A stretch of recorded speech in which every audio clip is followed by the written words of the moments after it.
우리가 읽은 이 누가복음 6장에 이를 때까지 예수님께서 병을 고치시고 귀신을 내어 쫓으시고 많은 일들을 하셨습니다마는 그들에게 어떤 말씀을 주셨는지에 대해서는 기록을 하지 않았습니다.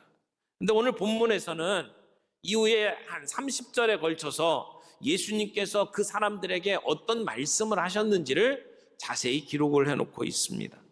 그래서 우리는 이 누가복음 6장 20절 이후의 말씀을 평지복음 또는 평지설교 이렇게 부릅니다.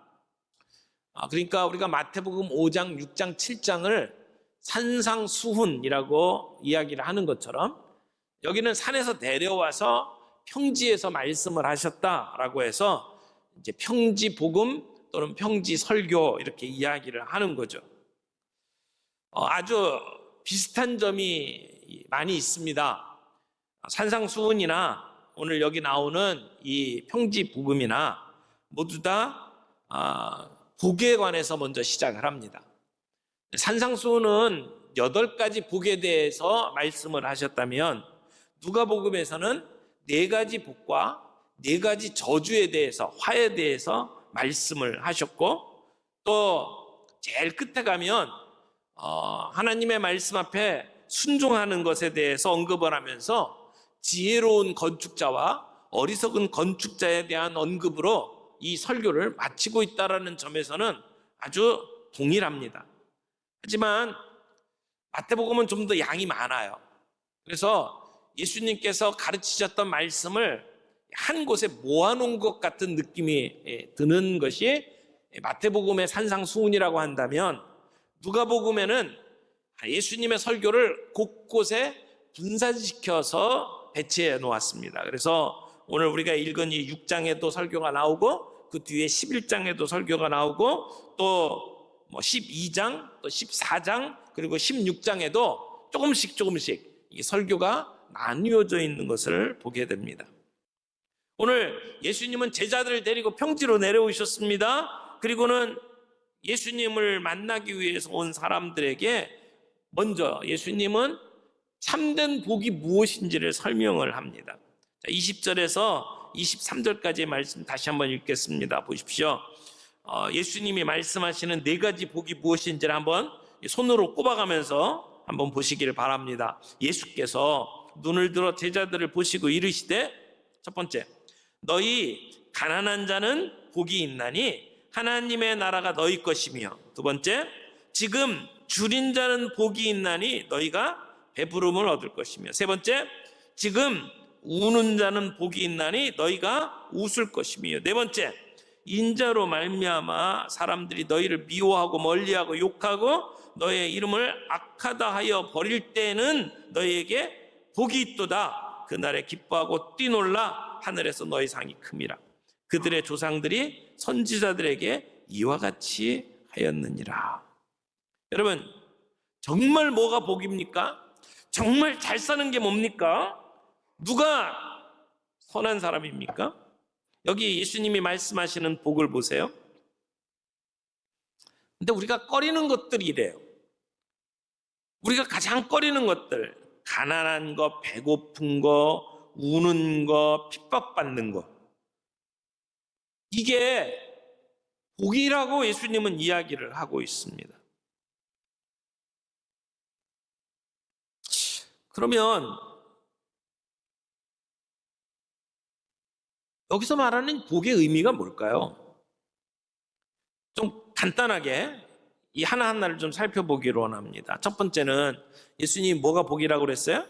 가난한 게 복이래요. 가난한 자가 복되도다. 지금 오늘 이 말씀은 복되도다 가난한 자요, 그런 말이에요. 가난한 자가 복되다는 얘기입니다. 그러니까 우리에게 뭐라고 얘기를 하는 거예요? 부유한 자가 되지 말고 가난한 자가 되라. 지금 이 말씀을 하시는 겁니다. 여기 가난한 자는 복이 있나니 할 때 이 가난은 정말 우리 속된 말로 찢어지게 가난해서 다른 사람에게 손을 벌릴 수밖에 없는, 구걸할 수밖에 없는 절대 빈곤의 상태를 이야기하는 말이에요. 먹을 것, 입을 것이 없어서 다른 사람에게 도움을 구해야 되는 정도의 가난.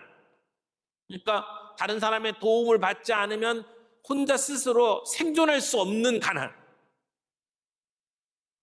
그런 가난한 자가 복이 있대요. 여러분, 그러면 가난한 게 복입니까? 가난한 것 자체가 복입니까? 여기서 우리가 분명하게 짚고 넘어가야 될 것이 있어요. 지금 오늘 이 말씀을 주시는 것이 아마 예수님이 하신 말씀 그대로, 지금 예수님이 하신 말씀을 그대로 지금 우리에게 전달을 하는 것이라고 하면, 예수님은 가난한 자가 복이 있다. 근데 마태복음에서는 이 말씀이 의미하고 있는 바를 좀 더 자세하게 설명한 버전으로 우리에게 설명을 하고 있어요. 뭐라고 그랬어요? 심령이 가난한 자는 복이 있나니. 그러면 마태복음에 나오는 말씀이나 누가복음에 주신 말씀이나 다 우리 주님이 하신 말씀이 분명해요. 관점에 따라서 좀 더 자세히 설명을 한 버전으로 마태복음은 소개하고 있고, 누가복음은 아주 심플한 버전으로 우리에게 소개를 하고 있는 거예요. 그러니까 말 그 자체로 보면 정말 다른 사람에게 도움을 받을 정도로 힘들게 살아가는 가난한 사람들은 복되다라고 이야기를 하고 있습니다. 그러나 성경이 그 가난 자체를 복이라고 우리에게 이야기하신 것은 없어요. 가난한 걸 지지한 적이 없습니다. 가난은 오히려 극복되어야 할 어떤 것으로 우리들에게 가르쳐 줍니다. 그러므로 여기서 가난하다라고 하는 것은 그저 다른 사람들에게 빌어먹고 사는 그 가난함 자체가 복이라고 말씀하시는 것으로 우리가 해석할 수는 없어요.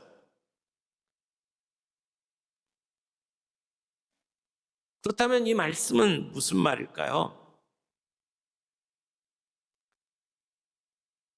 이 말씀을 그냥 액면 그대로 받아들이는 사람들이 종종 있어요.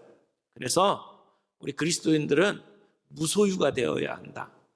가난한 삶을 추구해야 된다. 그래서 우리가 가지고 있는 거 모든 거 다 팔고 거지처럼 이렇게 살아가는 것이 마치 예수의 제자가 되는 것이라고 받아들이고, 그걸 추구하면서 살아가는 사람들도 있어요. 일면 우리가 존경하는 부분이 있을 수 있습니다.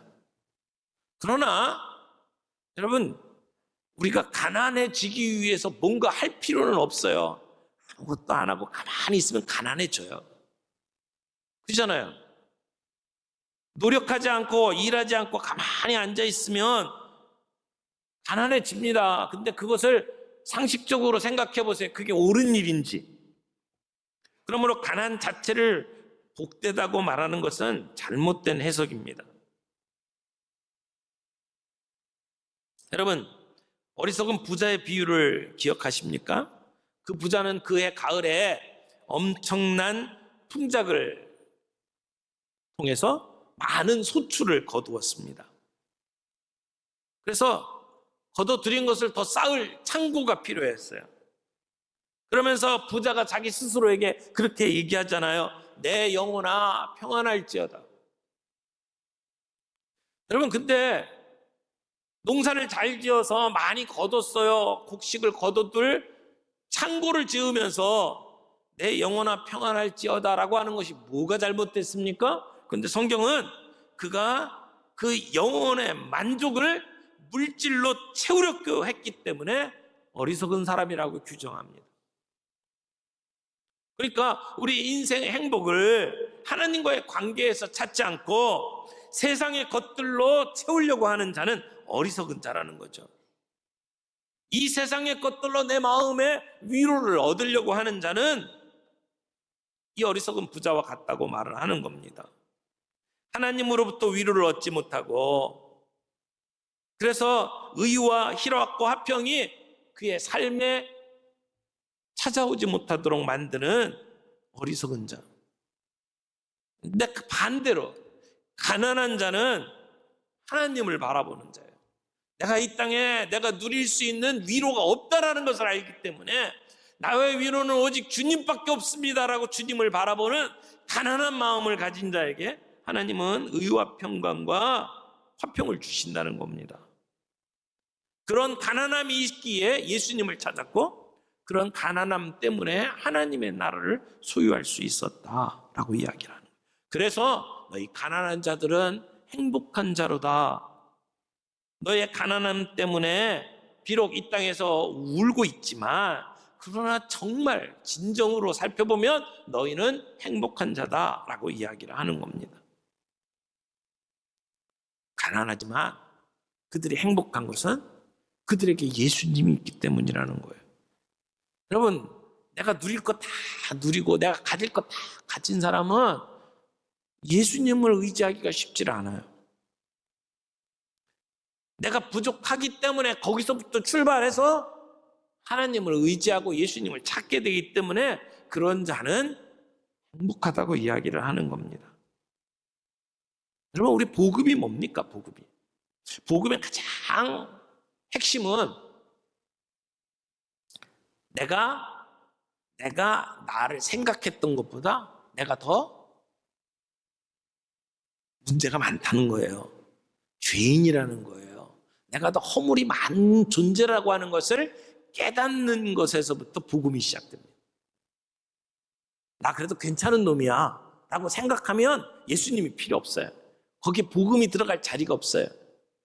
내가 생각했던 것보다 나는 형편없는 존재고 허물 많은 죄인이라는 것을 고백하는 순간 거기에 예수님이 필요한 거죠. 십자가의 구원이 필요한 거죠. 주님 아니면 난 가치가 없습니다 라고 고백하는 자, 가난한 자들에게 천국이 임한다고 이야기를 하는 겁니다. 가난한 자는 복이 있나니.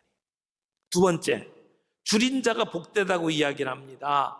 줄인 자가 복되대요. 여러분, 배부른 자가 되지 말고 줄인 자가 되라고 하는 얘기입니다. 이 얘기는 뭡니까? 세상의 것들로 배부른 자는 화가 임하고 내 심령이 줄인 자는 복이 있다, 이런 말씀이에요.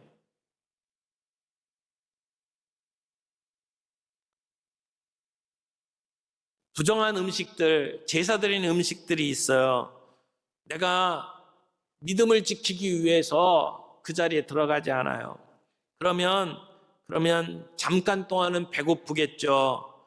그러나 다가올 왕국에서는 하나님이 우리를 위해서 마련해 놓으신 만찬에 참여할 수 있다. 그런 메시지예요. 여기 배부름을 얻다라고 하는 것은 충분히 먹는다, 채워진다, 그런 뜻이죠. 그러면 여기서 줄인다라고 하는 것이 뭘 얘기하는 겁니까? 음식 못 먹어서 배고픈 상태에 있는 것이 복되다라고 하는 얘기입니까? 마태복음에서는 의에 줄이고 목마른 자가 복이 있다라고 설명을 해요. 의에 줄인다라고 하는 것은 하나님과의 바른 관계를 맺고 하나님 앞에서 내가 몸부림치면서 살려고 애를 쓰는 모습, 그것이 의에 줄인다라고 표현을 하는 거예요. 의에 줄인 사람들은 이 세상의 가치관대로 살지 않습니다. 하나님의 말씀을 쫓아서 하나님이 원하시는 의를 이루면서 살아가기를 원하는 사람들입니다. 이런 사람들은요, 목말라요. 내 영혼이 목말라요. 주님이 통치하시는 그 나라를 보기 위해서 내 영혼이 목말라요. 하나님의 뜻대로 우리의 세상이 이루어지기를 바라는 마음 때문에 목말라요. 이런 자들에게 하나님은 영적인 배부름을 주신다라고 하는 것이죠. 시편에 보면 이런 말씀이 있죠. 하나님이여, 사슴이 시냇물을 찾기에 갈급한 같이 내 영혼이 주를 찾기에 갈급하니이다. 우리의 목마름을 이야기하는 거예요.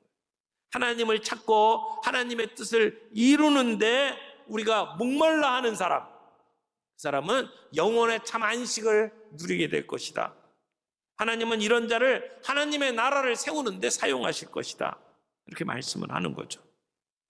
여러분, 우리가 가난함으로 줄이게 되고 가난함으로 울게 될 때도 있어요. 그러나 그들이 행복한 이유가 뭡니까? 그 줄인 중에 배부르게 하시고 그 고통 가운데 우리를 웃게 하시는 하나님을 만날 수 있기 때문에 그렇다는 겁니다.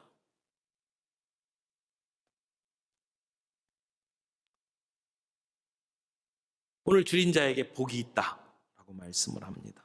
하나님은 사모하는 영혼을 만족해 하시고 줄인 영혼에게 좋은 것으로 채워주시는 하나님이십니다. 너희 목마른 자들아 물로 나오라. 돈 없는 자도 와라. 너희는 와서 사 먹되 돈 없이 값 없이 와서 포도주와 젖을 사라. 여러분, 우리가 이런 목마른 마음을 가지고 예배에 나오는 것이 필요합니다.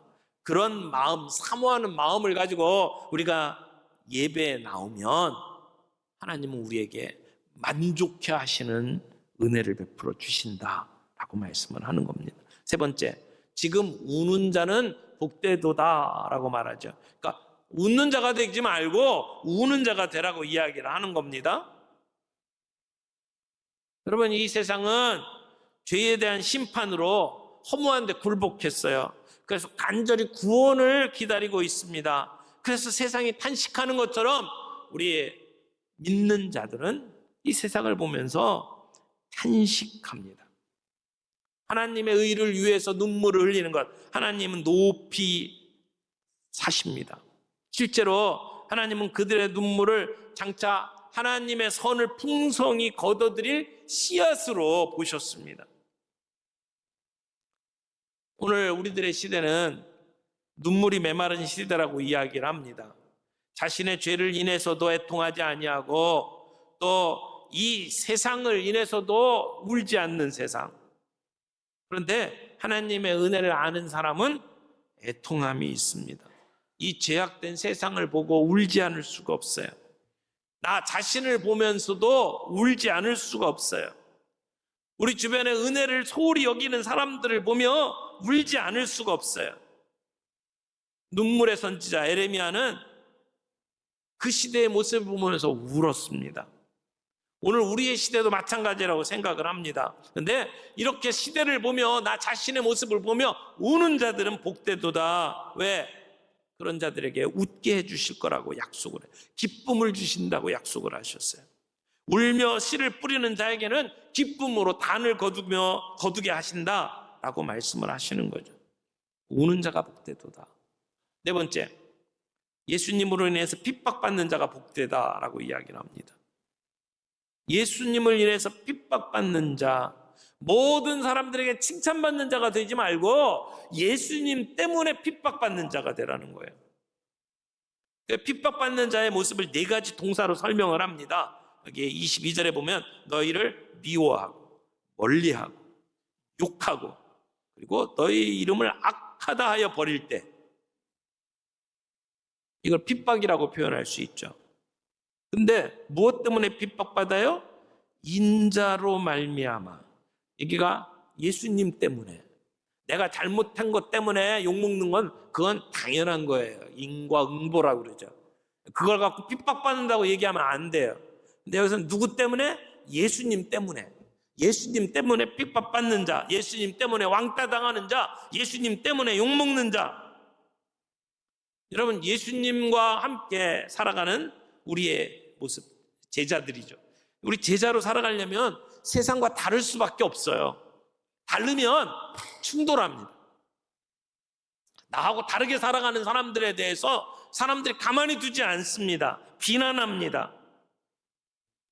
내가 이 세상을 사는데 아무런 비난도 받지 않고 사람들하고 잘 지낸다. 그건 내가 예수의 제자로 살지 않고 있다는 증거일지도 몰라요. 전혀 차이가 없으면 사람들은 문제 삼지 않습니다.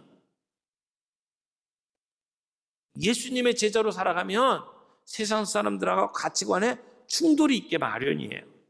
인자로 말미암아 예수님 때문에 이 세상에서 미움받고 사회에서 배척당하고 욕먹고 때로는 우리의 명예가 훼손당합니다.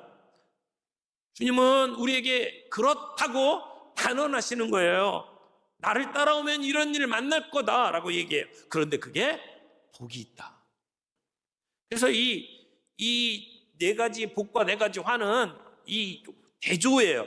가난한 사람과 부유한 사람들을 대조시키고 굶주리는 사람들, 배부른 사람들, 울고 있는 사람, 웃고 있는 사람, 그리고 미워하고 배척당하는 사람, 많은 사람들에게 칭찬받는 사람, 이렇게 대조를 시키면서 이런 사람들에게는 복이 있고 이런 사람에게는 화가 있다고 이야기를 합니다. 이것을 통해서 우리가 분명하게 기억할 수 있는 것은 오늘 예수님이 말씀하시는 이 복은 이 땅에서 우리들이 추구하는 복과는 전혀 다른 것이라는 겁니다.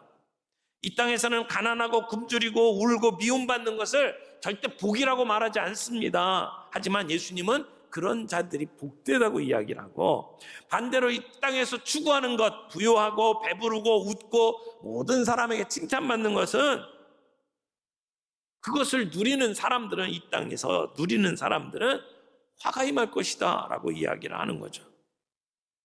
이 이야기에 해석을 하는데 중요한 힌트가 있습니다. 그것은 하나님의 나라라는 것입니다. 하나님의 나라가 이 땅에 임한다. 하나님의 나라는 이 세상과는 다르다. 어떻게 보면은요, 하나님의 나라는 이 세상과 거꾸로 가는 세상이다, 이런 얘기예요. 영어 표현 중에 이런 얘기가 있어요. 업사이드 다운, 뒤집어지는, 업사이드 다운. 그러니까 이 땅에서 사람들이 좋아하고 즐기는 것이 도리어 하나님의 나라에서는 화요, 이 땅에서 어렵고 힘든 것이 하나님의 나라에서는 복이다라고 이야기를 하는 거죠. 그러므로 이 세상의 가치대로 살면 이 땅에서 우리는 이 땅의 것들로 위로를 받고 살지만 하나님의 나라에서 누릴 수 있는 복은 없다라고 이야기를 하는 것이죠. 사랑하는 성도 여러분, 오늘 이 말씀 우리가 마음속에 담고 함께 정리하기를 원합니다. 여러분, 우리는 제자입니까? 무리입니까? 우리는 복이 있는 자입니까? 화 있는 자입니까? 우리는 이 세상에 가치를 가치대로 살아가는 자입니까? 하나님 나라의 가치를 가지고 살아가는 자입니까? 가난한 자가 복되다고 하셨어요. 하나님의 도우심이 없이는 내가 도무지 살 수 없다고 고백하는 사람. 나는 내가 생각했던 것보다 더 많은 허물이 있고 더 죄인입니다 라고 고백하는 자, 가난한 자. 그래서 주님이 필요한 사람들, 줄인 자가 복되다고 그랬어요. 세상의 것으로 배부른 자는 화가 있고, 그리고 심령에 줄인 자는 복이 있다. 하나님의 뜻을 이루기 위해서 목이 말라 하는 사람, 지금 우는 자는 복되도다. 우리의 삶의 모습, 내 주변에 있는 세상 돌아가는 모습을 보면서 안타까워하며 긍휼한 마음을 가지고 우는 자는 복되다. 예수님의 이름 때문에 핍박받는 자는 복되다. 모든 사람에게 칭찬받으려고 하는 그런 태도는 결국 화를 불러온다라고 주님이 이야기를 하는 겁니다. 오늘 우리의 삶 속에 이런 가난함이 있기를 바랍니다. 이런 애통함이 있기를 바랍니다. 예수님 때문에 받는 핍박 기뻐하고 즐거워할 수 있는 저희들이 되기를 바랍니다. 그래서 하나님의 백성답게, 예수 그리스도의 제자답게 오늘도 살아가는 저희들이 되기를 원합니다.